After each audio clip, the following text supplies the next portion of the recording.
That was my plan. Singing that song, listening to that song, and allowing it to just hold us in the hands of grace. How would we live our lives? How would we live our lives if we trusted that we are always held in the hands of grace? What would change from this moment forward if that idea, and even beyond the idea, but that experience was something that we got, we held on to, and we never let go of? What would change? Maybe everything, right? If you have arrived yet this morning here, you arrived on our 4th week of a 5-week series based on the book The Zen Commandments by Dean Slider. This week, our chapter topics are appointment and disappointment. So the idea is no appointment, no disappointment. If we have no appointments, we have no disappointments. The second chapter is called Bless Everyone. So taking those two ideas and weaving them together, we have practices for a more fulfilling life. I have an invitation. And in fact, a little bit like life, today we're going to do it like this. It's not an invitation. It's a happening. Here's what's going to happen. On the count of 3, everyone gets to stand up and find a different seat and an entirely different area and section. And here's the other piece. So how is this like life? We make decisions. We make appointments. We have ideas of how it's going to go. And sometimes we get that sense and that feeling that we don't get to choose. I see a lot of smiles on faces. But sometimes in life, it doesn't bring a lot of smiles, does it? Sometimes in life, it brings disappointments. Is there anyone here today that's disappointed I don't have shoes on? I bet there is someone. I bet there's someone here today that thinks that's not appropriate.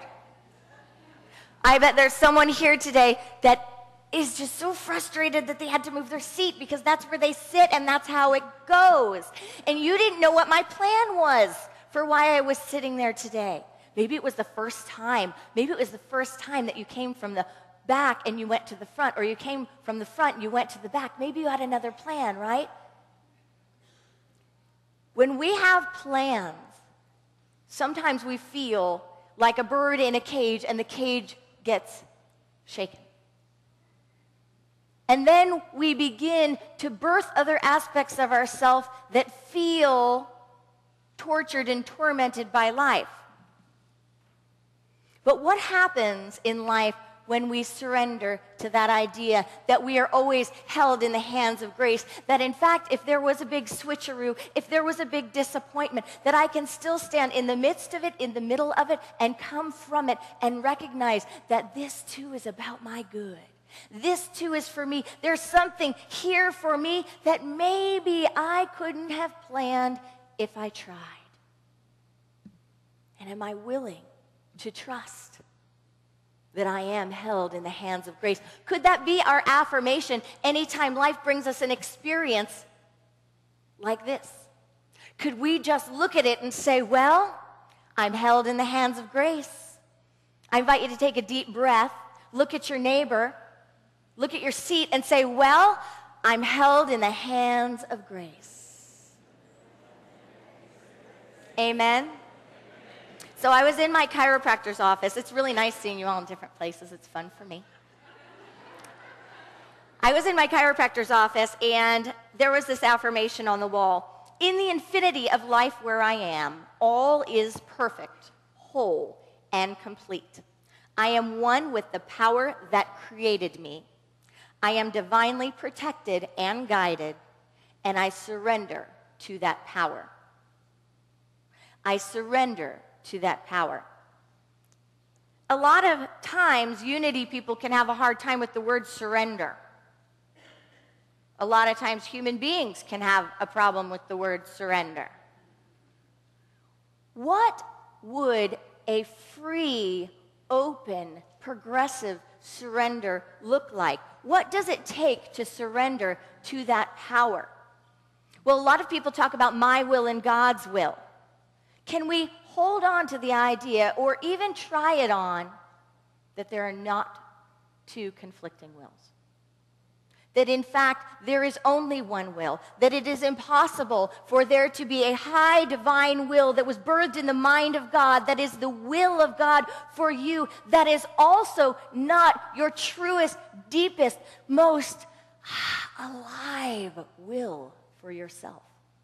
Right? There is only one will. It is the will of love. It is the will of light. It is the will of God. It is the will of my highest self, my being. Do I want to surrender to that power and that presence, or do I want to surrender to the pushing and the pulling of my ego-limited separation ideas, of my pain and suffering, or of all of the things that my mind concocts to accumulate and arrange and appoint that I believe will bring me peace? Or would I rather come from riding on the river of peace, swimming in the field of the infinite? I think it's kind of funny that even using the word appointments, when we talk about making appointments, we say, let's nail it down. Yeah, come see me. Let's nail down an appointment. Right? Even that idea shows that there's restriction in there. When we get so fixed on our ideas of what is to come, what's next, and what I think I'm doing because it's leading to something, I have a goal or I have an idea of what's next, I have something that I'm creating, something that I'm working on in any moment, even if right now it's working on the next moment. Even if right now it's working on making sense. What if right now we're not even about making sense? What else shall we do? Should we just drop the talk? Maybe we should. Do you all want to just get up here and sing choir songs? We could. We could pick any idea in this room, and if we picked any idea in this room, if it actually came to fruition and made itself known to us because we're listening, that this was ours to do, then the infinite gospel of life would be delivered, it would be transformative, it would be right here in the midst of us, complete, full, and perfect as our experience of spirit in the now. It would not lack a thing for the evolution of our consciousness or for the experience of enlightenment. Do we trust that in every moment? Do we trust that we can never stand in a moment where we are separate from that possibility, that potentiality, or that experience? But then again, in the human condition, we seem hardwired to have expectations. Dean Slider said, expectation may be our most deep-rooted habit.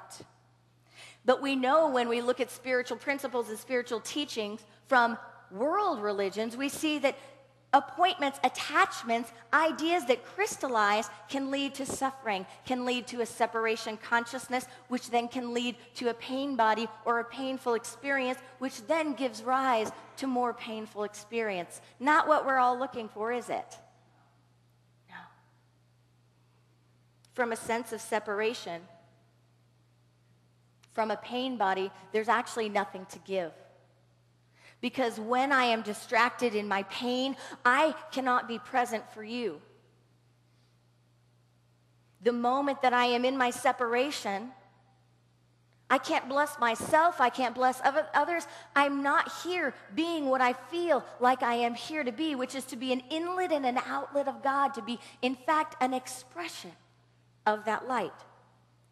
But what do we do with that conflict or that contrast that the human condition is one that it has expectations, that it crystallizes thought, that it makes plans, and it sees a future? Have you ever really tried to practice this art of having no expectation? I think there are some walking that do it. I do believe that.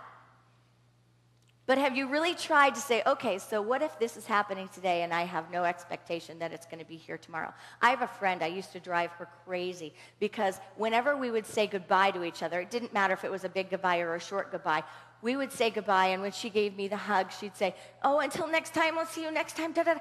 And I would say, if there is a next time, maybe, maybe not. If not, have a party for me. And it would drive her nuts and actually make her sad. But it was funny, in our reading this week, that was one of the practices. One of the practices was as radical as the idea that everything we meet, what if we recognized when we said goodbye to it or when we created it, that it may not move into fruition or it may not be there when we get back. It's a terrifying thought to a human being, isn't it? It actually goes against everything that our being seems to feel like it needs. But isn't it ironic that we go about building and creating that which we think we know, investing for the future, all the while knowing, unless you're Charles Fillmore, all the while knowing that you are going to die. We are going to die. That everything in form moves out of that form. That nothing stays around, not even this body, nothing physical, right?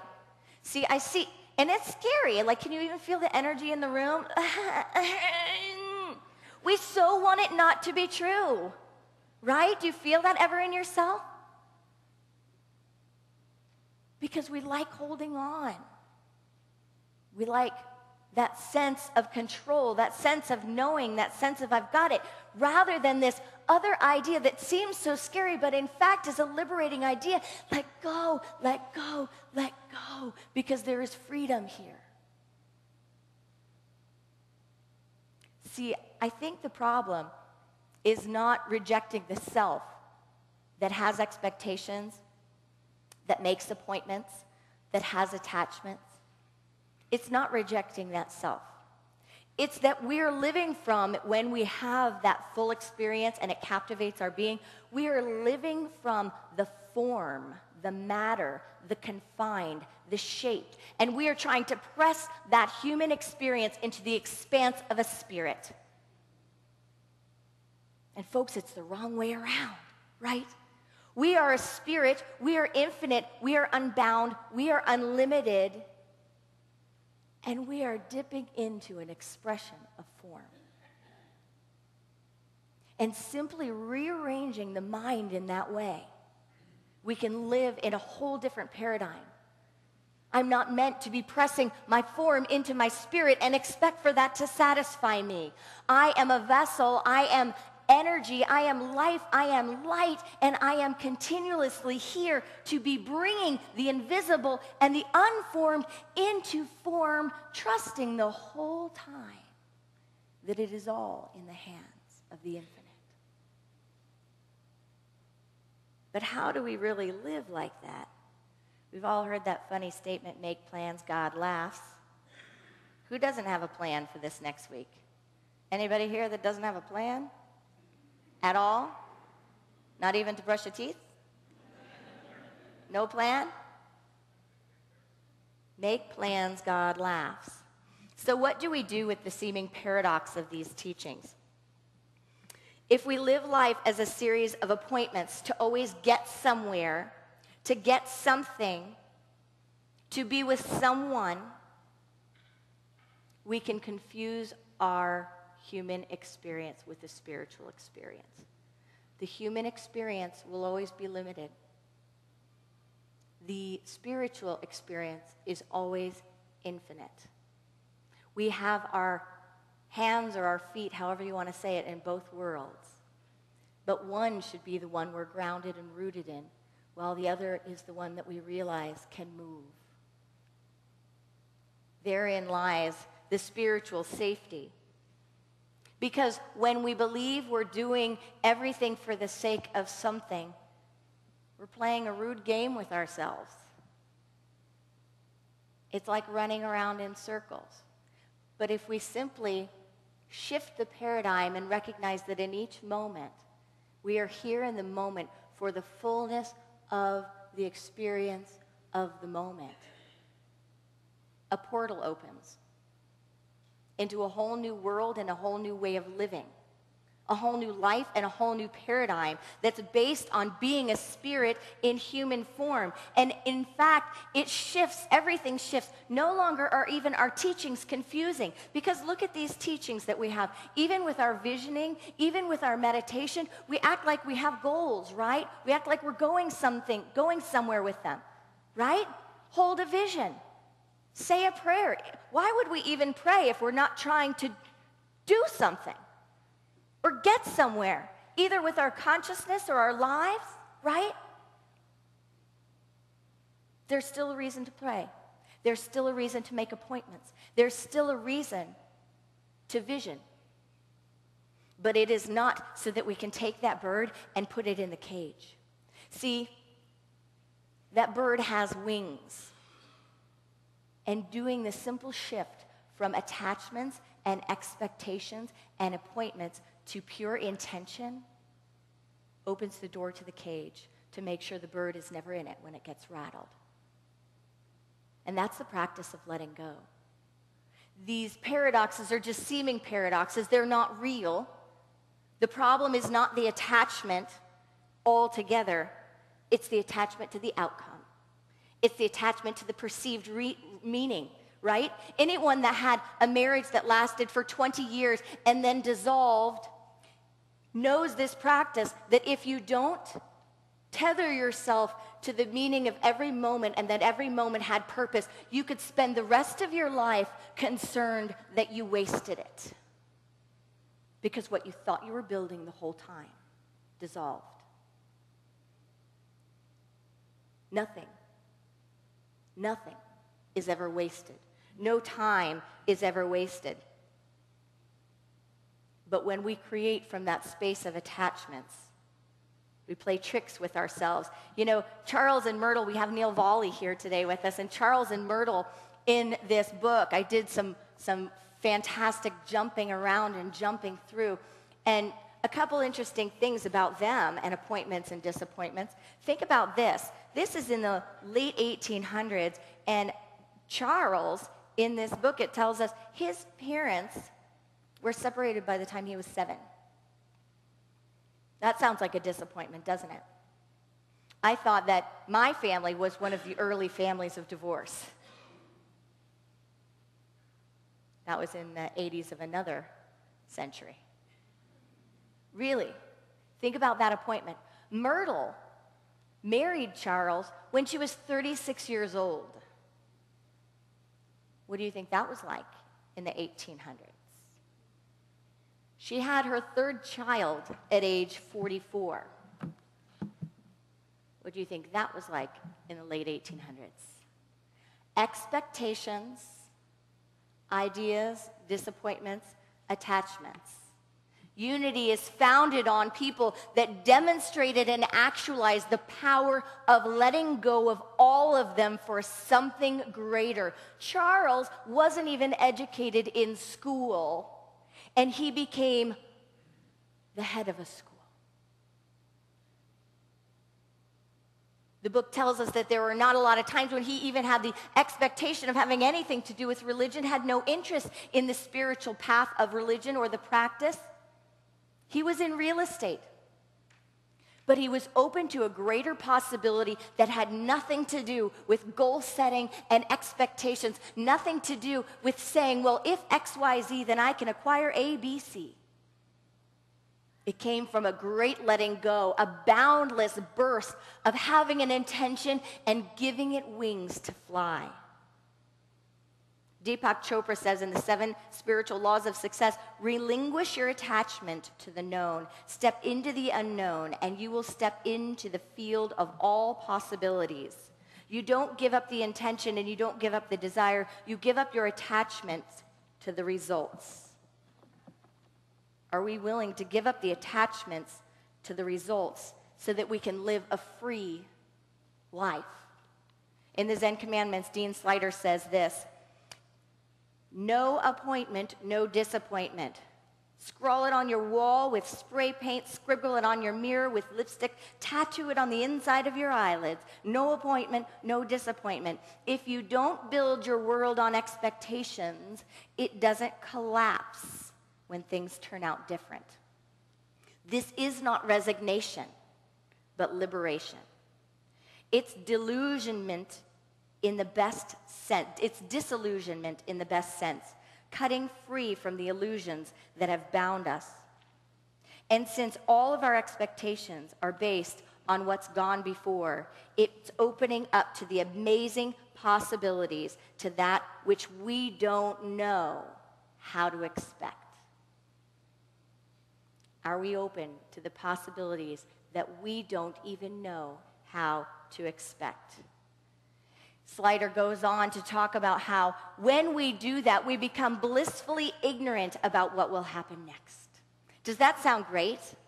Rather than being catastrophically disappointed at every turn in our life, how about being blissfully ignorant?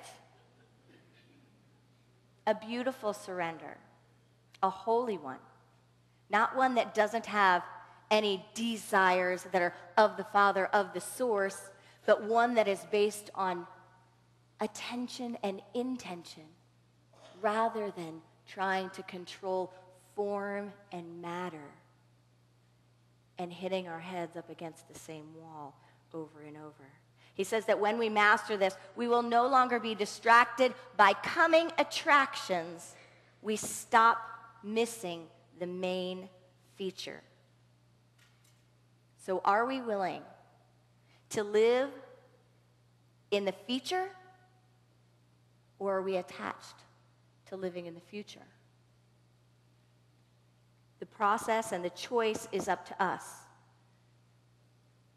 But when we take the choice to live in the feature film of our lives, which is right now fully, purely, unhindered, experience blesses others because we're not tethered to a pain body. In fact, we're living from the overflowing spirit, that living waters. He goes on to say, if we really want to break the chains of our minds, the prescription is clear. Look past what our mind thinks. He finishes saying, we can start by blessing others. Bless others, bless each moment. Use our power, invoke what Charles Fillmore called our power to bless, our power to create. Invoke it. And do not lock anything out of our hearts because we are locked into a cage of ideas. So the practical steps for turning it around, for taking the paradox and instead living in the freedom, are rather than clenching, remembering the bird in the cage. Visions are here to be set free. Appointments are not here to disappoint us. They are divine appointments. If we take every appointment and we shift it, trading appointments and disappointments for divine appointments, we have that freedom. When we take our spiritual practice and we live life as a great let go, we trade attachments for intentions. And we also release all other expectations for one simple expectation in life: to be blessed and to be a blessing. Namaste.